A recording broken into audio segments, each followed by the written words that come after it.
All right, Social Foxers, it is Spotlight Friday again, and this week we are going to cover how to set up the blog functionality within Social Fox. So, the blog functionality is housed within the Sites area. So over here on the left-hand side, I'm just going to click into Sites.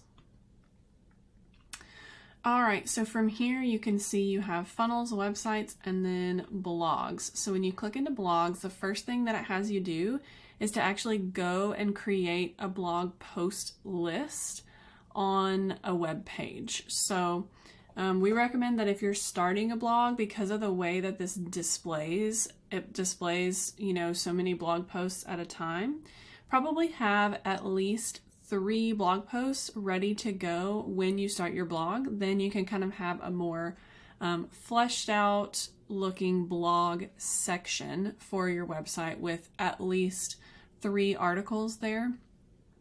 So the first step that we'll do is we'll go to a funnel or web page to put our blog section. So I'm gonna go in here to websites up at the top right next to blogs. And then I'm going to go into this website just to add on the home screen a section for the blog. So I'm just going to edit this. And the blog is just like any other element that you would add to the web page. So I'm going to kind of scroll down here and find an area that I think would be good for the blog. So I'm going to put it right between this big graphic and then introducing the team for this business. This is all just a template, a sample. So I'm just going to go ahead and add another section here. So I will do the plus sign to add another section. We'll make it full width. Then I'm going to go ahead and add 1 column. And then to that, I'm going to add an element, and that is going to be the blog post list. So I'm just going to drag that in here. So you can see this brings up our blog post list, and you can see, kind of like I was saying, you want to probably have at least 3 posts kind of ready to go when you start your blog, just because it looks a little bit more finished that way. So if you go over here to the blog settings on the left-hand side, you can see you have 2 different views for your blogs. What we're currently viewing is the standard view, and then you also have the compact view. So it just looks a little bit different, and that's all depending on what your aesthetic is, what you feel like is going to look good for your brand, everything like that. So we have the standard and the compact options. So you can adjust the spacing between your posts here. In the advanced, you can determine if there's any kind of border or if there's a shadow, and then you can determine the visibility if it's visible on mobile and on desktop. And then here, you can change the button text for this button right here. So you can see more stories. You can change that. You can change the color, obviously the border. All of that is customizable to make it to your brand. And then you can see this pagination over here, which is a very fancy word. This basically just controls how many posts you can see at a time. So if we want that to be 6, we would put that in there. If we want it to be 3, then we would put that in there. For this example, we'll keep it to be 3. So those are the different options on the blog kind of element that you can drop in. You can drop this into any page that you want your blog posts accessible from. And then they'll just click on these posts, and then kind of an overlay will be brought up. So that's how you add the blog element to any of your web pages or funnels that you want. So I'm going to go ahead and save that. We've got it saved, so we're just going to go back out of the web page and we're going to click into the blog area. So I'm just going to go up to the top here and click back into blogs.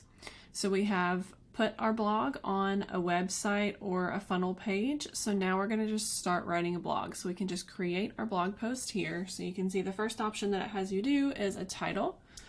So it's going to be your great blog title. And then we're going to go ahead and add an image. This is kind of going to be the preview image that shows in that blog section. It'll also show at the top of your blog when it's opened. So we will go ahead and add an image here. Upload our file.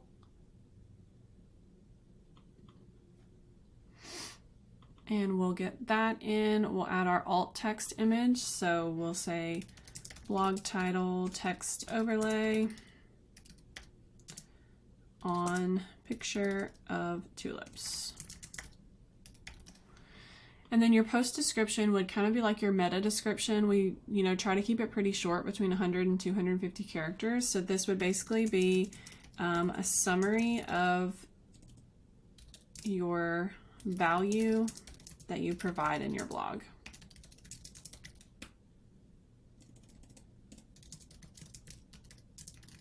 Okay, there we go. So now we'll go ahead and click Create Post. So this is going to bring up the blog editor. You can see it's auto-loaded in our blog title, and it's going to have this sample blog post when you start a blog from scratch. So you can also duplicate a blog once you have one. If you have specific formatting and things that you like, you can duplicate a previous blog and then just update the content.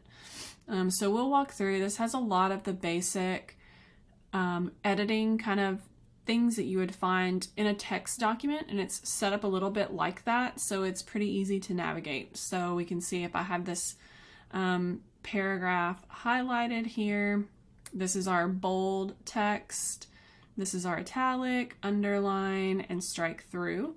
You can adjust obviously your font, the size, and then whether it's a heading or a paragraph. You can see this will change this introduction to heading 1, makes it bold, makes it a little bit bigger, heading 2.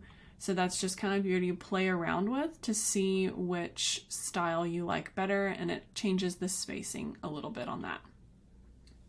So next after that, you're going to see how to align your text, whether aligning it to the left, to the center, to the right, or to the text justify option, which spaces it evenly throughout the space that you have.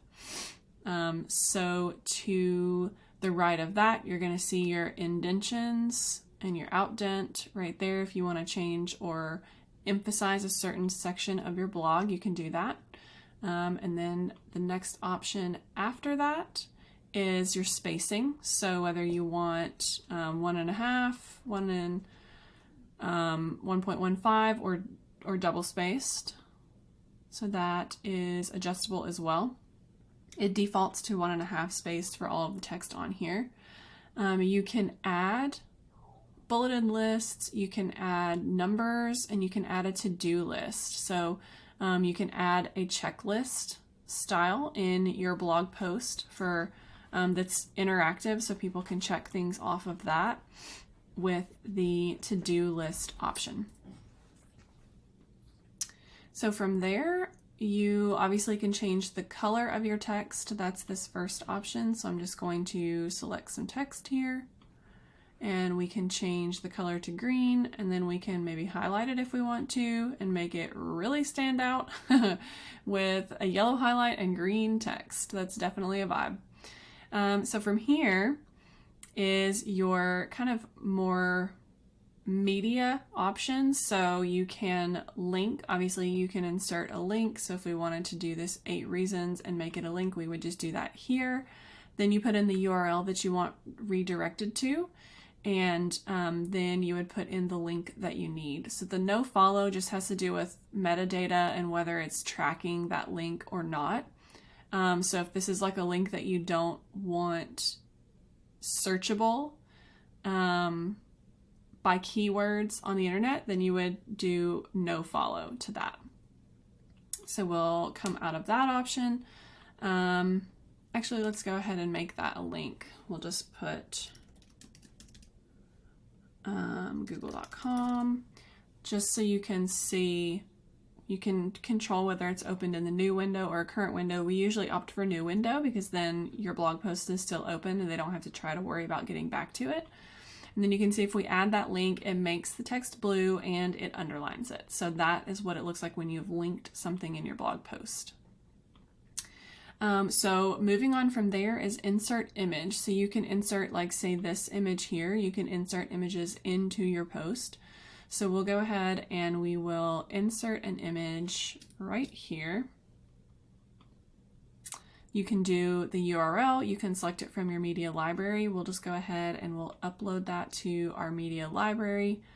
I've got just a sample in post graphic for us here to have somebody download a lead magnet. So a call to action to download a lead magnet. So we would add our lead magnet alt text here,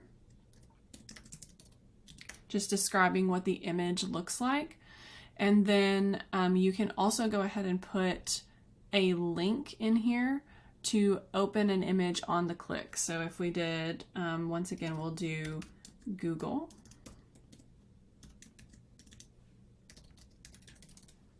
There we go. So if you have a lead magnet, this would be, you know, the URL for your lead magnet. It obviously wouldn't be Google, it would be specific to whatever lead magnet you were advertising. So we'll go ahead and insert that image. So you can see here, download my great lead magnet here. If you click on the image that you've loaded, you can control how it's presented. So is it aligned to the left, to the center, to the right? And then you can control how the text acts around it. So if it's a smaller image and it's in your text, you can control whether it wraps to the right or wraps to the left of the image. So we'll center this image here. And then now this image is linked to a URL, so you can have your call to action be to download your lead magnet. They'll click here and then they'll get taken to that funnel page to download the lead magnet. You can also see if you hover over your image, your alt text comes up. So that would just be, you know, a written description of the picture that's displayed on the website. Alrighty, so you can also add audio files. So if you had maybe like a podcast episode that was relevant to this blog title, you can add that here. So we will go ahead, we'll add that up here at the top. So you would just click insert audio, and then we're going to load that audio into our media library.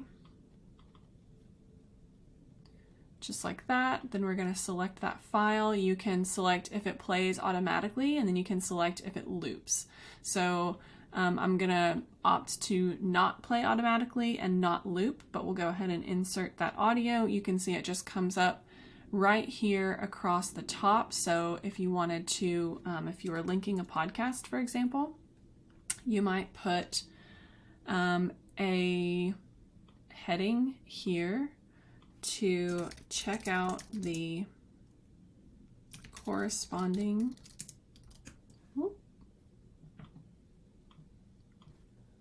podcast episode. There we go.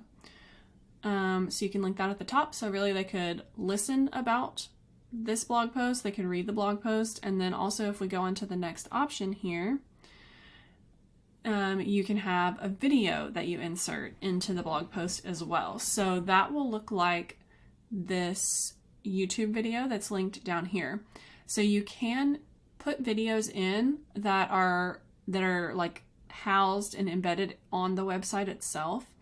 They are very limited in the size that you can put, because really you don't want to be putting a really long video, because the load speeds and things like that of the blog page are going to get a lot longer. So the easiest way to do this is if you have, for example, a YouTube video that is also related to this blog post that you want displayed on your blog post, you'll want to get that YouTube URL, and then we'll link it that way. So I'll show you what I mean here. If you're inserting a new video, you have the option to insert it from your media library or add a YouTube URL. So if it's a long video where you're explaining something, you're adding to the blog post, or it's a YouTube style video, you want to link that from YouTube so that the data from the video doesn't have to be housed and exist on the website itself. So we want it to be existing somewhere else. And then two, this helps because they can click over to your YouTube and maybe you get some new subscribers from your blog posts by just linking it to your YouTube. And then you would put your video URL here, and then you can control if you want to be specific about the size that the post, like the YouTube video, comes up. You can control the width and the height, or you can just have it default to kind of like the page size. So that would look like what it looks like here for this video. And then once you have the video, then you can select, do you want it in the middle, to the right, and so forth. And then also you can control, same with the images, how the text acts and wraps around that video. So the next option up here at the top is the insert quote. You can see that that is done here at the very top. When you select that option, it just puts a little vertical bar here, and then you would put your quote in there. So you can also like indent that if you want it to be a little bit more stand out, but it does put the vertical bar next to it kind of to make it pop from the page. And then you can also obviously adjust the text, the size, the color, everything to emphasize that quote in your blog post. So we have handily for you our emojis option, so you can insert emojis so you don't have to go off of the page to go and find those and bring them back. So that option is linked here as well. Those are, just the typical emojis. You can scroll through those and find all of them. You can also insert a divider. So if you are moving to a different section of the blog, you can insert a divider there. Just like that, it's just a horizontal line that provides division between two different sections of the blog. If you're wanting to do any custom coding, this is where you would do that. You would just click in here and you can enter in your custom code here, the same as, on our funnel pages and things like that. So that option is there as well. And then these are two formatting tools. You can format just selected content that you have, or you can format all content on the page to adjust how your blog looks. So that's kind of an overview of all of these. So before I make this blog live, I'm actually going to just save the blog but not publish it. There we go. And then we will go back. So now we have a blog. You can see here we have our blog post. So this is kind of what the dashboard for the blog area looks like. So before you publish any of your posts, you want to make sure that first you go and you change these settings, this little gear right here. So I'm going to go ahead and click into this gear. And what this lets you do is it adds you can add yourself as the author, and also you can create your blog categories. So we're going to go ahead and start with adding a new author. You can see when you bring that up, you can put in your author name. You also can do a image for yourself. So I'm going to go ahead and add a little image here. We'll upload a file.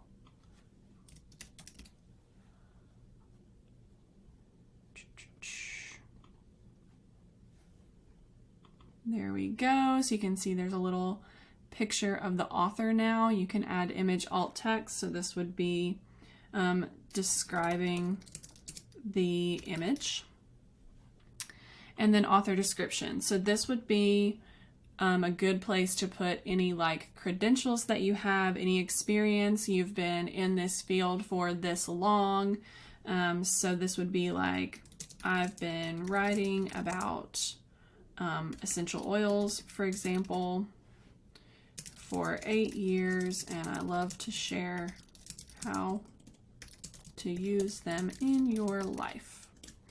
There we go. So if you want to have any socials linked to this author section, and I'll show you what that looks like once we publish our post, then you would put your Facebook link here and put your Twitter. So I'm just going to do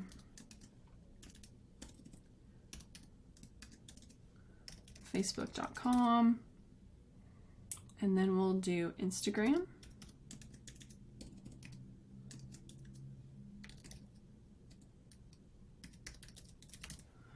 There we go. So we will go ahead and create that author. So you can see here it has it in a test author. You can create multiple authors if you want to. And then what we're going to do next is we're going to go in and create our categories. So these are kind of like your content pillars. What are the things that you're going to be posting on your blog about? So you can label the category. You can have an image that you load with the category. So the category might be essential oils. And then you would create a slug for it, essential oils. And then you can even create a description. These posts focus on how to use essential oils in your life. Okay, so we'll create that category. You can have multiple categories, and probably you will. So maybe one of them is like mental health, something else that you talk about. So we will just create that. Whoop.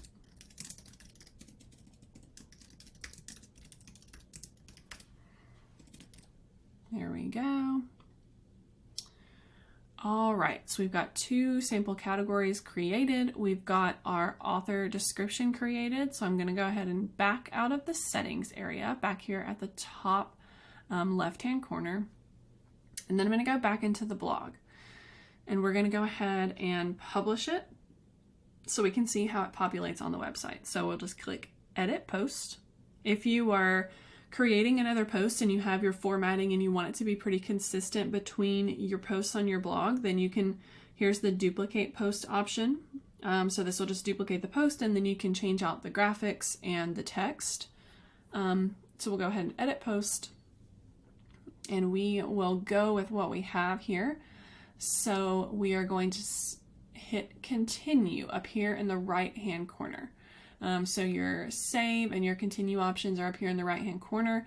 This these little vertical dots here are previewing your post, duplicating. You can see the version history, and then you can delete the post if you want, but we don't want to do that right now. So we'll go on and click continue. So this would be what you would do when you are ready to publish your post.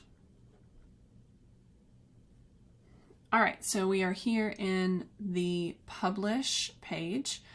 So this is the last step before you publish your blog. So you can see you can set the URL slug, you can set how it's going to look. So your great blog title, what the full URL is for your blog.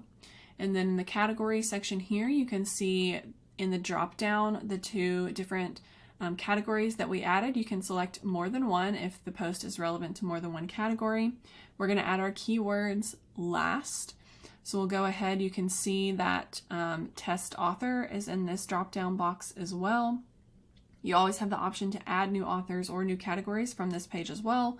And then we're going to either publish the blog post, or we can now schedule and publish the blog post. So for this example, we're going to go ahead and publish the blog post, and then you can select the date. So this is helpful if you're loading 3 blog posts in at once because you're building your blog. You can actually backdate the posts to a different day other than the date that you posted them on, so that it looks like you've had that consistency with your posting when you're just getting started. So for this example, we'll just go ahead and select the current day. And the very last thing we'll do is put in our keywords, which are just basically how you want this post to be searchable. So if you're writing, for example, about grapefruit essential oil, we would put that.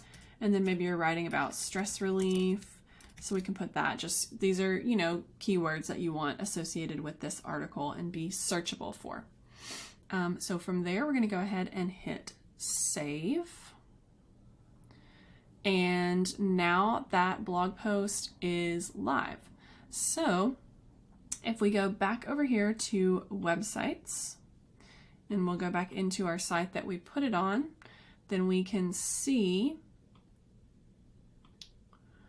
All right, so we'll go home. So we can go in here and we can preview this page to see what the blog post is going to look like. So you can see from our blog section that we added down here. Let's go ahead and preview this page.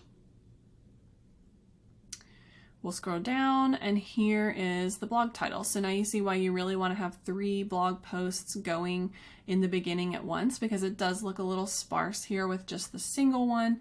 So you can see this is the summary, the meta summary, or the short, 100 to 250 character summary, because it loads from here so they can see just the beginning or just kind of a short description of what you're talking about.